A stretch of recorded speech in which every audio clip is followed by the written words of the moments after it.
Campeonato Pernambucano que tá tendo. Qual é o nome desse campeonato?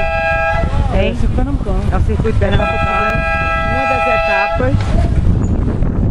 Toda a estrutura que eles estão fazendo aqui em Maracaípe. Patrocinado pela Ciclone, Vale, tem alguns patrocinadores. Vamos à contagem. Baterista na última hora do dia, 3.3. Isso aí. Vamos à contagem. 5, 4, 3, 2, 1. E tá valendo. Resultado oficial da bateria anterior. Classificado.